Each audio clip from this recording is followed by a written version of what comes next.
Bien.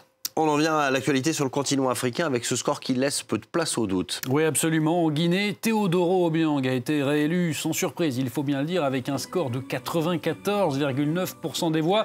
À la présidentielle, naturellement, 6e mandat pour le président qui, avec plus de 43 années en poste, détient le record mondial de longévité pour un chef d'État. Et pour en savoir plus, on va tout de suite prendre la direction de Malabo, justement, où nous attend le correspondant de RFI, Fabien Essiane. Bonjour Fabien. Fabien, qu'est-ce qu'on peut attendre de ce nouveau septennat de Teodoro Obiang, du coup?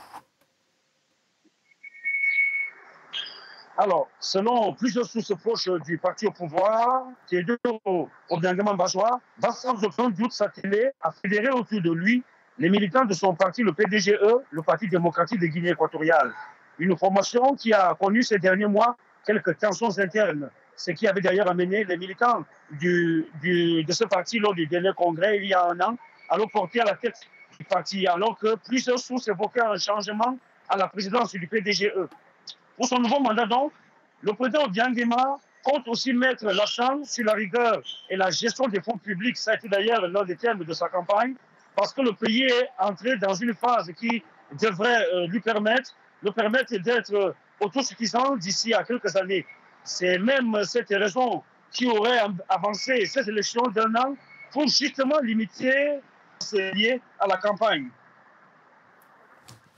Bonjour Fabien, Teodoro Obiang est au pouvoir donc depuis 43 ans maintenant en Guinée équatoriale.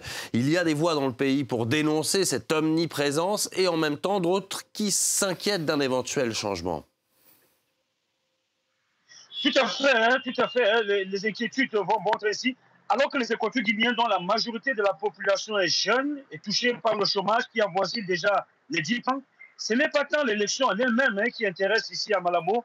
Cette réélection d'Obiang ne laissait aucun doute, son parti étant ultra dominant, mais l'après-élection, c'est celle-là qui intéresse. La plupart d'entre eux se demandent si le président Obiang va conduire son mandat jusqu'à son terme ou alors s'il passera la main à son fils Teodoro Obiang, l'actuel vice-président et successeur constitutionnel.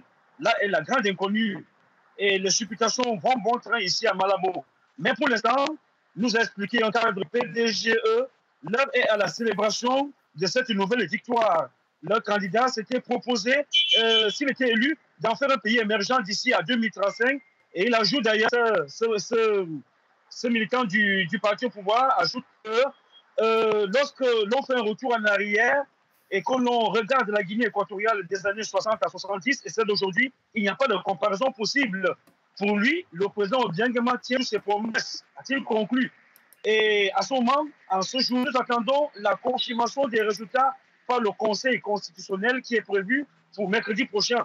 Et l'investiture suivra quelques jours plus tard. Fabien Essiane depuis Malabo pour France 24. Merci beaucoup Fabien.